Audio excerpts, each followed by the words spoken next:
Welcome to उबैज academy. आज हम पढ़ेंगे क्लास 9 चैप्टर 3 लॉगरिथम्स की exercise 3.2। So without further ado let's jump right in. Exercise 3.2 के question number 1 से स्टार्ट करते हैं। Find the common logarithm of each of the following numbers. Part 1 देखते हैं 232.92। इसका कॉमन लॉगरिथम फाइंड करना है हमने, तो कैसे करते हैं। तो देखिए 232.92, इसमें 4 सिग्निफिकेंट डिजिट्स लेते हैं, फर्स्ट 4। तो 232.9 तक लेंगे, लास्ट नंबर 2 नहीं लेंगे क्योंकि 4 सिग्निफिकेंट डिजिट्स चाहिए होते।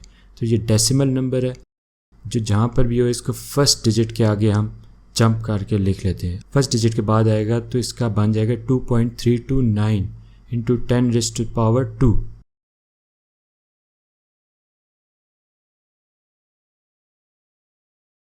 इसमें जो 2 है ये इसका कैरेक्टरिस्टिक कहलाता है। इसको कहते हैं कैरेक्टरिस्टिक क्योंकि ये डेसिमल पॉइंट 2 डिजिट्स जंप करके लेफ़्ट साइड पे किया है, तो इसलिए पॉजिटिव है। तो इसमें जो पॉइंट वाला पार्ट है 2.329 में 0.329 वाला जो पार्ट है इसको मैंटिसा कहते हैं। Mantissa 0.329 it's called mantissa.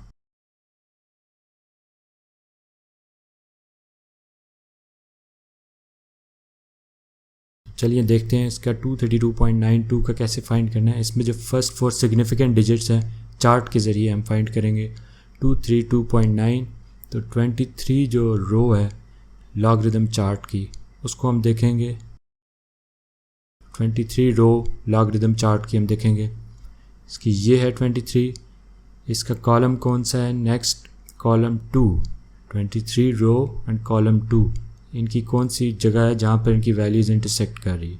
23 रो और कॉलम नंबर 2, ये है इनकी इंटरसेक्ट कर रही है वैल्यू 3655। 3655 इनकी वैल्यू आ जाएगी। 3655 इसमें प्लस करेंगे। ये जो 9 है ये मीन डिफरेंस का कॉलम है। मीन डिफरेंस कौन सा है, लास्ट 23 रो का 9 लास्ट कॉलम, इसकी वैल्यू 17 है जो इंटरसेक्ट कर रही है 23 रो के साथ। तो 17 को जो है हम ऐड कर लेंगे। 17 को ऐड कर लेंगे 3655 में, तो हमारे पास आ जाएगा 3672। ये हमारा मैंटिसा पार्ट आ गया 0.3672। ये हमारा मैंटिसा पार्ट प्लस 2 जो कैरेक्टरिस्टिक हमने फाइंड किया था 2 डिजिट्स पीछे, जो 2 वो कैरेक्टरिस्टिक है, इसको मैंटिसा पार्ट में ऐड करेंगे तो ये हमारा लॉगरिथम आ जाएगा। 2.3672 आंसर आ गया, characteristic plus logarithm. Second part देखते हैं 29.326। इसको सॉल्व करके देखते हैं। इसके भी फर्स्ट 4 डिजिट्स लेंगे 29.32। इसमें आप देखें जो फर्स्ट ये लास्ट पार्ट, इसका जो लास्ट है 6, वो चूँकि 6 है इसलिए जो उसका सेकंड पीछे वाला नंबर है वो राउंड ऑफ होकर 2 के बजाय 3 हो जाएगा क्योंकि उसका लास्ट डिजिट 6 है। तो इस 2 को हम 2 नहीं लिखेंगे बल्कि 3 लिखेंगे क्योंकि ये राउंड ऑफ हो जाएगा नेक्स्ट नंबर की वजह से। तो इसका आ जाएगा 29.33। तो अब हम इनका चार्ट के ज़रिए फाइंड करते हैं। 29 रो, ये डिजिट फर्स्ट डिजिट पीछे जाता है तो इसका कैरेक्टरिस्टिक 1 आ जाता है, ठीक है। तो कैरेक्टरिस्टिक हमारे पास है, अब मैंटिसा फाइंड करना है। तो 29 रो का कॉलम 3, ये हमने देखना है चार्ट में कहाँ पर है। 29 रो ये आ गई, इसका कॉलम 3 ये है, तो इसकी फिगर इंटरसेक्ट कहाँ करी, 4669। तो 4669 लिख देंगे प्लस मीन डिफरेंस का कॉलम 3 है, 3 29 रो का 3 कॉलम, 29 रो 3 मीन डिफरेंस का कॉलम, इंटरसेक्ट जिधर कर रही है वो 4 है वैल्यू, तो 4 को हम ऐड कर देंगे 4669 में, तो हमारे पास आ जाएगा 4673। तो ये आ गया 1 कैरेक्टरिस्टिक है हमने फाइंड किया था प्लस 0.4673 इज इक्वल टू 1.4673। ये हमारे पास लॉगरिथम आ गया आंसर। क्वेश्चन नंबर 1 का पार्ट 3 देखते हैं। 0.00032 इसका लॉगरिथम फाइंड करते हैं। इसका चूँकि सिग्निफिकेंट डिजिट्स जो हैं सिर्फ 3 2 हैं, उससे पहले ज़ीरोज़ हैं, इसलिए जंप करके 1 2 3 4 डिजिट्स जंप करके राइट साइड पे आएगा, तो इसलिए इसका कैरेक्टरिस्टिक -4 होगा, क्योंकि सिग्निफिकेंट डिजिट फर्स्ट 4 चाहिए, इसका -4 होगा। जबकि -4 को हम लिखते हैं इसके अंदर bar4, क्योंकि -4 नहीं लिखते हैं, हम ऊपर बार डालते हैं, क्योंकि उसका मेंटिसा पार्ट जो है, जो पॉइंट वाला पार्ट है, वो हमेशा पॉजिटिव होता है। तो उसको पॉजिटिव रखने के लिए हम इसके कैरेक्टरिस्टिक को माइनस करते हैं, लेकिन इसका लिखते bar4 है, बार लिखते हैं। बस ये आपने याद रखना है। तो ये डिजिट इसका कैरेक्टरिस्टिक bar4 आ गया। तो अब इसके बाद इसका मेंटिसा पार्ट हमने फाइंड करना है वो चार्ट से, क्योंकि 4 सिग्निफिकेंट डिजिट्स के 3 2 थे, तो 32 आ जाएगा। 32 चार्ट में देखेंगे, 32 रो के कॉलम 0, तो 32 रो के 0 कॉलम में जो वैल्यू है वो क्या है, 32 रो वहाँ पर टॉप पे इसकी 0 कॉलम की जो वैल्यू इंटरसेक्ट कर रही है वो है 5051। तो 5051 हम जो इनकी वैल्यूज़ इंटरसेक्ट कर रही है वो हम लिख देंगे 5051। अब इसमें ऐड कर देंगे bar4 जो कैरेक्टरिस्टिक है, bar4 प्लस 0.5051, ये mantissa is equal to bar4.5051, ये इसका लॉगरिदम आ गया, आंसर आ गया। क्वेश्चन नंबर 1 का लास्ट पार्ट देखते हैं, 0.3206, इसको सॉल्व करके इसका लॉगरिदम फाइंड करते हैं। इसका सिग्निफिकेंट डिजिट 3206 है, तो डेसिमल से 1 डिजिट राइट पे जंप करेगा अपने, तो ये होगा इसका कैरेक्टरिस्टिक -1। -1 को हम लिखेंगे bar1, क्योंकि माइनस ने हम नहीं लिखते होते, तो bar1 लिख देंगे, ये इसका कैरेक्टरिस्टिक आ गया। अब 3206 जो सिग्निफिकेंट 4 डिजिट्स हैं, इसको हम टेबल के ज़रिए फाइंड करेंगे, लॉग टेबल की। 32 रो है और 0 कॉलम, देखते हैं हम 32 रो और 0 कॉलम में वैल्यू है 5051 जो इंटरसेक्ट कर रही है, 5051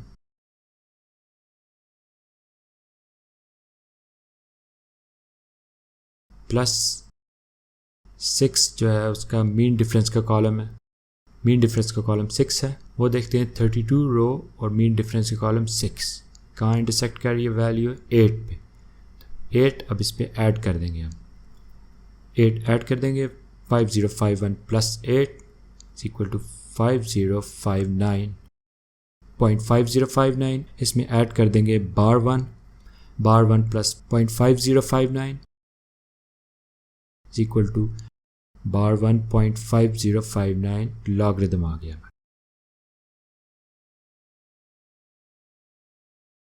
एक्सरसाइज 3.2 का क्वेश्चन नंबर 2 देखते हैं। If log 31.09 is equal to 1.4926 find values of the following without using tables. इसमें टेबल्स यूज़ नहीं करने, उसके बगैर हमें वैल्यू गिवन है। एक log 31.09 की वैल्यू गिवन है, इसका मतलब है हमारे पास मेंटिसा पार्ट हमारे पास गिवन है, तो हमने इसको लॉगरिदम के मदद से, अब देखें इसका डिजिट, इसका डेसिमल फर्स्ट डिजिट के बाद ये, तो इसका कैरेक्टरिस्टिक 0 होगा, क्योंकि डेसिमल फर्स्ट डिजिट के बाद पहले से ही मौजूद है।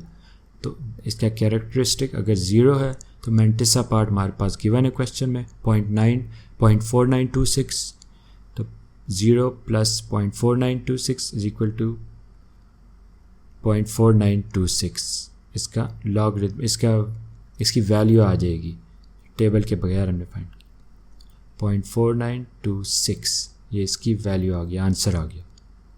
इसी तरह नेक्स्ट पार्ट देखते हैं, सेकंड पार्ट log 310.9, इसको भी इसी तरह इसकी वैल्यू फाइंड करनी है विदाउट यूजिंग टेबल्स।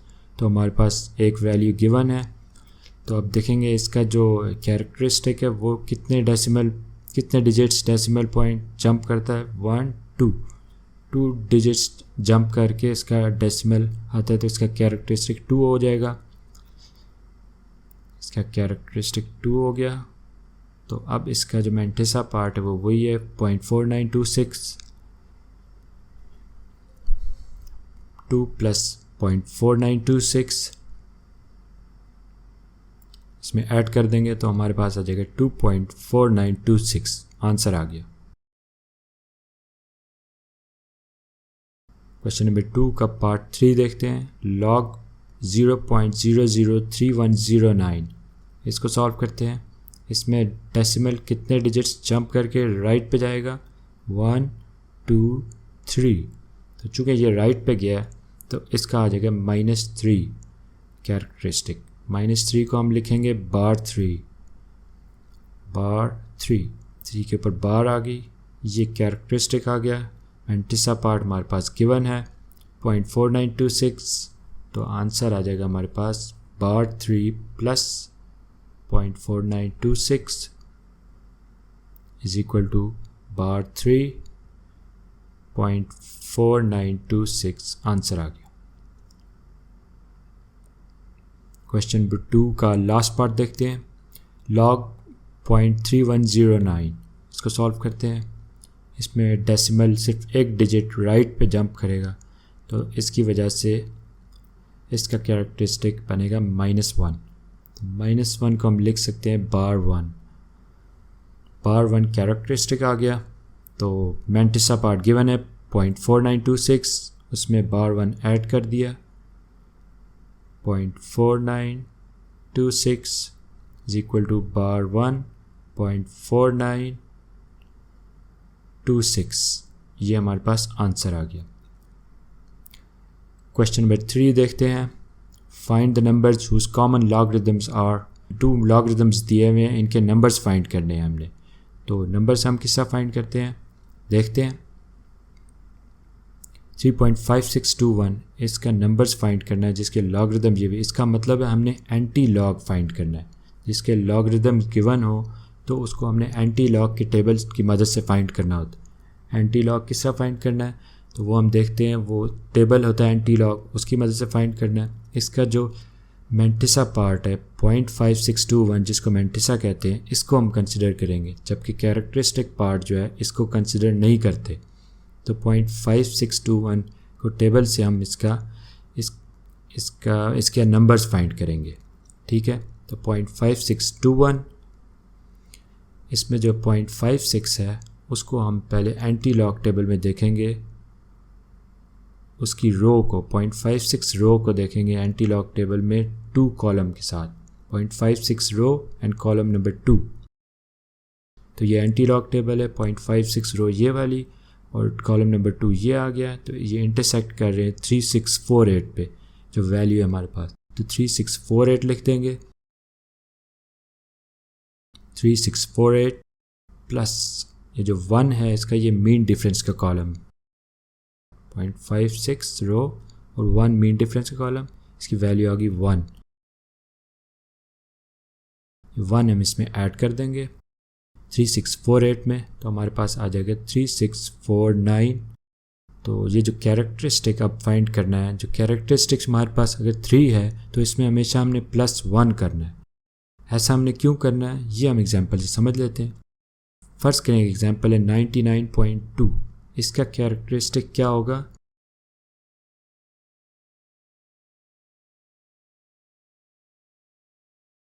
इसका कैरेक्टरिस्टिक 1 होगा, क्योंकि डेसिमल 1 डिजिट लेफ्ट पे जंप करेगा, जबकि डिजिट्स कितने हैं डेसिमल से पहले 2। इसी तरह एक और नंबर है 102.2, इसका कैरेक्टरिस्टिक कितना है 2, क्योंकि डेसिमल 2 डिजिट्स पीछे जंप कर रहा है 2, जबकि डेसिमल से पहले कितने डिजिट्स हैं 3। तो कैरेक्टरिस्टिक जो भी होगा उसमें एक ऐड करते हैं तो उसके नंबर ऑफ़ डिजिट्स बनते हैं। इसी तरह एक और एग्जांपल देख लें, नंबर ऑफ़ डिजिट्स जितने भी होते हैं उसमें से एक लेस करते हैं तो कैरेक्टरिस्टिक बनता है 1662, इसका कैरेक्टरिस्टिक्स 3 होगा, कैरेक्टरिस्टिक 3, जबकि डेसिमल से पहले नंबर्स 4 है। तो इसीलिए कैरेक्टरिस्टिक जो भी आता है उसमें 1 प्लस कर दें तो आपके नंबर ऑफ़ डिजिट्स बन जाते हैं जितने होते, या नंबर ऑफ़ डिजिट से 1 माइनस कर दें तो कैरेक्टरिस्टिक बन जाए। तो इसीलिए हम कैरेक्टरिस्टिक में 1 प्लस करके इसको मैंटिसा में ऐड कर दें एंटी लॉग टेबल फाइंड करने के लिए। एंटी लॉग 1 प्लस करेंगे तो ये 4 बन जाएगा, 3 में 1 प्लस किया 4 ऐड कर देंगे मैंटिसा पार्ट में, 4 प्लस 0.3649 जो हमने अभी फाइंड किया था anti log table is equal to 4.3649, ये हमारे पास आंसर आ गया। Hence anti log of 3.5621 is 3649।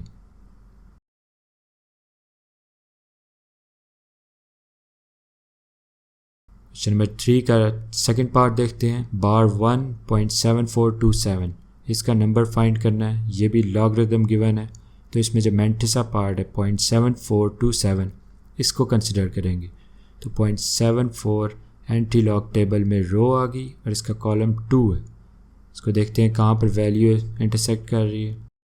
0.74 रो आ गई और कॉलम नंबर 2 ये रहा 5521 पे ये वैल्यू इंटरसेक्ट कर रही है, तो 5521 लिख देंगे।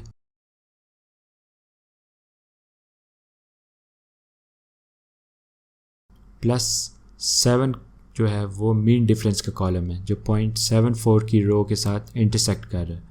0.74 और 7 जो है मीन डिफरेंस का कॉलम, इसकी इंटरसेक्ट कर रही है वैल्यू 9, तो 9 उसमें ऐड कर देंगे। 9 ऐड किया 5521 में, तो हमारे पास है 5530.5530 है। अब कैरेक्टरिस्टिक चूँकि -1 है, बार 1 है, तो हम डेसिमल से पहले कुछ भी नहीं लगाएंगे, कोई ज़ीरो नहीं। डेसिमल के बाद कोई ज़ीरो ऐड नहीं करेंगे क्योंकि ये बार 1 है। इसको एग्जांपल से समझ लें, अगर इसकी जगह बार 2 होता यानी -2 बार 2.7427, तब हम इस डेसिमल के बाद सिर्फ एक ज़ीरो ऐड करते, एक डिजिट ऐड करते। क्योंकि वहाँ बार 2 है तो इसका मतलब है एक डिजिट ऐड करना। जितना भी नेगेटिव माइनस में होगा नंबर, उसमें से एक कम डिजिट ऐड कर देना है। -2 है तो 1 डिजिट ऐड कर देना है। अब इसी तरह से इसकी जगह अगर -3 होता तो यहाँ डेसिमल के बाद हम 2 डिजिट्स ऐड करते। ठीक है, -3 होगा तो 2 डिजिट्स ऐड करेंगे, क्योंकि जब डिजिट्स जंप करके हम सॉल्व करेंगे तो -3 ही आएगा राइट से। अब इसी तरह -3 की जगह -4 होता तो हम इधर 3 डिजिट्स ऐड कर देते डेसिमल के बाद। तो हमारे क्वेश्चन में बार 1 है यानी -1, इसीलिए हमने वहाँ पर कोई डिजिट ऐड नहीं की। ये सिर्फ समझाने के लिए था। आंसर हमारे पास 0.5530 आ चुका है। एक्सरसाइज 3.2 का क्वेश्चन नंबर 4 देखते हैं। What replacement for the unknown in each of the following will make the statement true? First part देखते हैं। log to the base 381 is equal to L। इसकी जो अननोन फिगर्स हैं इनको हमने फाइंड करना है। इसको हम एक एग्जांपल से समझ लेते हैं। For example log to the base 3 9 is equal to 2। तो इसमें जो ये 3 है, ये जो 3 है ये बेस कहते हैं। इसको हम लिख लेते हैं। अब इसको कितने टाइम्स रेज करना है? 2 टाइम्स। इक्वल टू के बाद जो नंबर होगा उसको उतने टाइम्स इसको रेज करना है। 3 स्क्वायर हो गया इक्वल टू जो नंबर लॉग पे बाद आता है 9, वो इधर आ जाएगा। अब ये जो दोनों नंबर्स हैं ये दोनों इक्विवेलेंट है। इसको उस लॉग में भी कन्वर्ट कर सकते हैं, उसको इसमें भी कन्वर्ट कर सकते हैं। तो लॉग वाली टर्म को इस नंबर में कन्वर्ट करने के लिए इस तरह कन्वर्ट करते हैं, या इस नंबर को लॉग वाले फॉर्म में लिखना हो तो उस तरह लिखते हैं। अब इसी तरह एक और एग्जांपल ले लेते हैं। 3 क्यूब इज इक्वल टू 27 है। इसको लॉग फॉर्म में अगर लिखना हो, लॉग बेस क्या है इसकी 3, लॉग ये वाली जो है ना ये बेस होती है 3, तो इसको हम नीचे लिख लेते हैं 3, और इसको कितने टाइम्स रेज करना है जो नंबर, अब इस बेस को कितने टाइम्स रेज किया हमने 3 टाइम्स। जो जितने टाइम्स हमने रेज किया होता है इंडेक्स जो होता है उसका एक्सपोनेंट, वो हम इक्वल टू के बाद लिख देते हैं लॉग में। 3 आ गया और 27 इसका लेफ़्ट साइड पे लॉग के बाद आ जाएगा। तो ये दोनों इक्विवेलेंट फिगर्स हैं। अब उसको इस पे कन्वर्ट कर लें, इसको उसमें कन्वर्ट कर लें। तो ये समझाने के लिए था। चलिए अब क्वेश्चन की देखते हैं। log 381 is equal to L। अब इसमें जो बेस है 3, अब इसको कन्वर्ट करेंगे उस नंबर में। बेस को कितने टाइम्स इंक्रीज़ करना है? L times. तो L इसका एक्सपोनेंट आ जाएगा, 81 इज इक्वल टू के बाद आ जाएगा, ये नंबर में कन्वर्ट हो गया। अब चूँकि बेस हमने सेम करनी है तो यह 3 है, तो हम देखेंगे 81 कितने टाइम्स 3 के टेबल में, 3 को कितने टाइम्स रेज करें तो 81 आता है। तो देखते हैं 3 के टेबल में 81 कब आता है। 3 इंटू 3 इंटू 3 इंटू 3 81, ये 81 आ गया हमारे पास। तो 81 कितने टाइम्स आया? 1 2 3 4, 3 to the power 4 is equal to 81। तो हम लिखेंगे 3 टू द पावर 4। तो बेसिस दोनों की सेम हो गई हैं अब। तो जब दोनों की बेसिस सेम हो तो उनके पावर्स, उनके एक्सपोनेंट्स को इक्वल कर देते हैं। L इज इक्वल टू 4, हमारे पास आंसर आ जाएगा। क्वेश्चन नंबर 4 का पार्ट 2 देखते हैं। log to the base a 6 is equal to 0.5। इसमें जो a है, जो बेस है, वो फाइंड करनी है हमने। तो बेस हम लिख देंगे, हमें पता है इसको दूसरे नंबर्स में फॉर्म में किस तरह लिखना है। तो पहले हम बेस को लिख देते हैं। a कितने टाइम्स रेज होगा? a 0.5 times. तो उस 0.5 इसकी पावर आ जाएगी, इसका एक्सपोनेंट आ जाएगा, इज इक्वल टू के बाद 6 वो नंबर आ जाएगा, इज इक्वल टू के बाद 6 आ जाएगा। तो a की पावर 0.5 को हम लिख सकते हैं 1/2 इज इक्वल टू 6, उसी तरह आ जाएगा। तो a 1/2 को हम लिख सकते हैं under root square root a is equal to 6। तो जब हम टेक स्क्वायर लेंगे बोथ साइड्स का, taking square on both sides, तो हमारे पास a की वैल्यू आ जाएगी।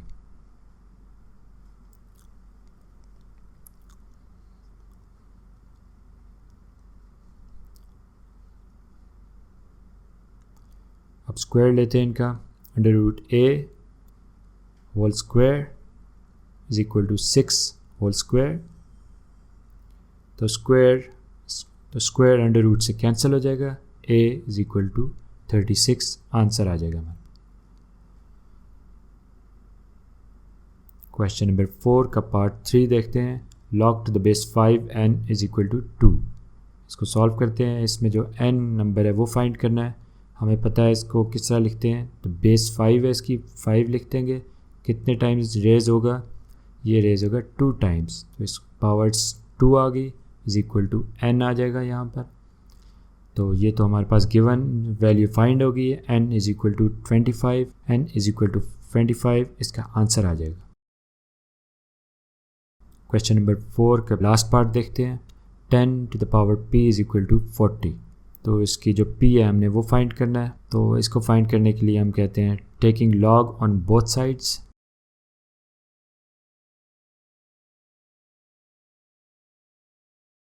दोनों साइड्स का हम log लेंगे। तो log 10p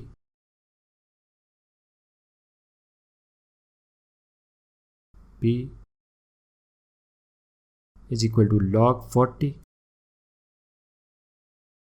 तो log 10p को हम लिख सकते हैं p log 10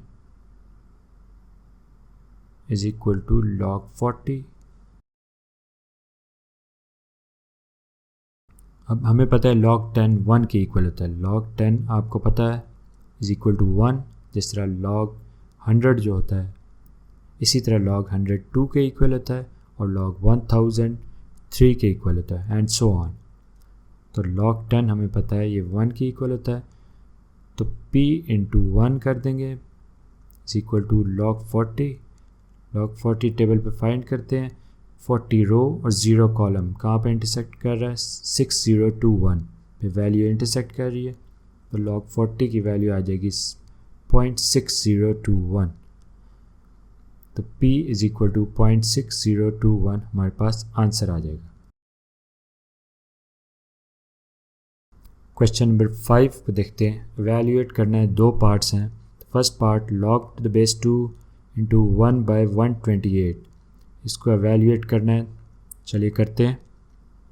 तो हमें पता है ये जो इस फॉर्म को हम log to the base 2 into 1/128, इसको हम एज्यूम कर लेते हैं इज इक्वल टू x है। x की वैल्यू फाइंड करनी है। तो x नंबर हमने उसको एज्यूम कर लिया है, ये इक्वल टू है। इसको हमने सॉल्व करना है। तो जब बेस इसकी कितनी है? 2 लिखेंगे, इसकी बेस है 2। कितने टाइम्स रेज होगा? x times. x इसका एक्सपोनेंट आ जाएगा is equal to 1/128, equal to के बाद आ जाएगा। अब इसको सॉल्व कर लेते हैं। 2 to the power x is equal to 1 उसकी बेस 2 है लेफ़्ट साइड पे, तो 128 को हम देखेंगे 2 की पावर कितनी होगी, तो फिर ये 128 के इक्वल होगा। 2 into 2 into 2 into 2 into 2 into 2 into 2, ये 128 आ गया है। हम देखते हैं 1 2 3 4 5 6 7, 2 to the power 7 is equal to 128। तो हम लिखेंगे 2 to the power 7 क्योंकि बेस उसके साथ सेम करनी थी हमने, तो 2 to the power x आ जाएगा लेफ़्ट साइड पे उसी तरह। तो 2 to the power 7 ऊपर जाके -7 हो जाएगा, 2 to the power -7 क्योंकि ऊपर गया है। तो जब बेसिस सेम हो गई है तो x इज इक्वल टू -7 इसका आंसर आ गया। क्वेश्चन नंबर 5 का सेकंड पार्ट देखते हैं। log 512 to the base 2 into √2 square root 2। तो देखते हैं कि इसका उसकी बेस गिवन है। log बेस आपको पता है log के नीचे आती है, log इसकी बेस 2 इंटू स्क्वायर रूट 2, 512 उसी तरह आ जाएगा नंबर।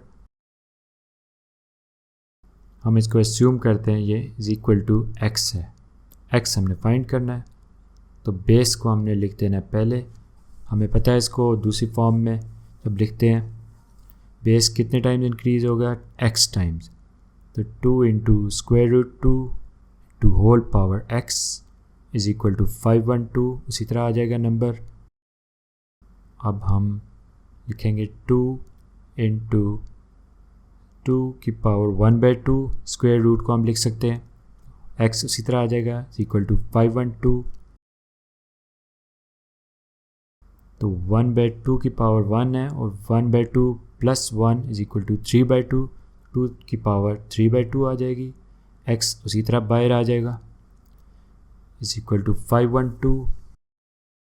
सॉल्व करेंगे 2 की power 3x/2 is equal to 512। तो हमें पता है यहाँ बेस 2 है, तो जब बेस 2 है उसकी बेस भी सेम करने के लिए तो देखेंगे 2 के टेबल में कितने टाइम्स उसकी पावर कितनी होगी, तो 512 होता है। तो हमने 2 के टेबल में देखना है कितने टाइम्स होगा, 1 2 3 4 5 6 7 8 और 9। 2 की पावर 9 हो तो 512 होता है, 1 2 3 4 5 6 7 8 9। 2 की पावर 9 हो तो 512 आ जाता है। 2 की power 3x/2 is equal to 2 to the power 9। तो दोनों की बेसिस सेम हो गई है, तो 3x/2 इज इक्वल टू 9 आ जाएगा।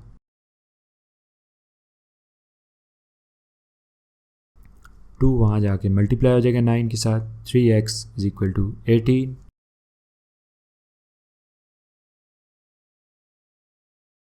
थ्री वहाँ जाके डिवाइड हो जाएगा, x is equal to 6 answer आ जाएगा हमारे पास।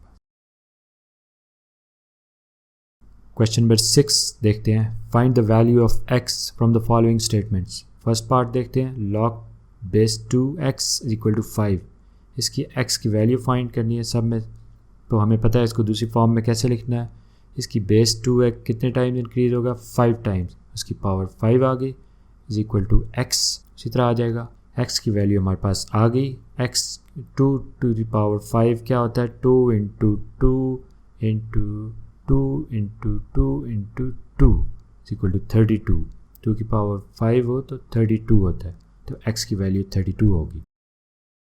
नेक्स्ट पार्ट देखते हैं क्वेश्चन नंबर 6 का, log 81 9 is equal to x। इसमें x की वैल्यू इसमें फिर फाइंड करनी है, तो देखते हैं 81 बेस है, तो 81 बेस है, कितने टाइम्स इंक्रीज़ होगा, x टाइम्स, इसकी पावर x आ जाएगी इक्वल टू 9 आ जाएगा। तो 9 के बेस के सिमिलर करने के लिए देखेंगे 9 square is equal to 81, 9 9 are 81, तो हम लिखेंगे 9 square whole power x equal to 9। तो 9 2x आ जाएगा इसकी पावर इज इक्वल टू 9। तो इधर 9 की पावर 1 है, तो जब बेसिस सेम है तो 2x इज इक्वल टू 1 हो जाएगा। तो x की वैल्यू आ जाएगी 1/2। क्वेश्चन नंबर 6 का पार्ट 3 देखते हैं। log 64 8 is equal to x/2। इसको सॉल्व करते हैं पार्ट 3 को। 64 बेस है, ये कितने टाइम्स इंक्रीज होगी, x/2 टाइम्स। तो इसकी पावर लिखेंगे x/2 इज इक्वल टू 8। 8 के साथ सिमिलर करने के लिए 8 square is equal to 6, 8 8 are 64, तो 8 स्क्वायर लिख देंगे हम 64 की जगह। 8 square whole power x/2 is equal to 8। तो 8 स्क्वायर में जो 2 के साथ कैंसिल हो जाता है, तो आ जाता है 8 की power x is equal to 8। तो यहाँ पर 8 की पावर 1 है, वहाँ x है, बेसिस सेम है, तो x is equal to 1 answer आ गया। क्वेश्चन नंबर 6 का फोर्थ पार्ट देखते हैं। log to the base x 64 is equal to 2। इसमें भी x की वैल्यू फाइंड करनी है। x बेस है तो कितने टाइम्स इंक्रीज होगा, 2 times. x square is equal to 64 उसी तरह आ जाएगा। तो taking square root on both sides, square root लेंगे हम दोनों साइड्स का, तो x square is equal to 64 किसका अंडर रूट है, 8 का। तो 8 स्क्वायर इज इक्वल टू 64। तो हम दोनों साइड्स का अब स्क्वायर रूट ले लेंगे। तब दोनों साइड का स्क्वायर रूट लेंगे तो x square root equal to 8 square. तो आंसर आ जाएगा x is equal to 8। Question number 6 का लास्ट पार्ट देखते हैं। log to the base 3x is equal to 4। Last part देखते हैं इसका। इसकी बेस 3 है, कितने टाइम्स इंक्रीज होगा, 4 टाइम्स। इसकी power 4 is equal to x उसी तरह आ जाएगा। x की वैल्यू आ गई 3 टू द पावर 4, 1 2 3 4, ये आ गई 81। x की वैल्यू आ गई 81। ये हमारा आंसर आ गया।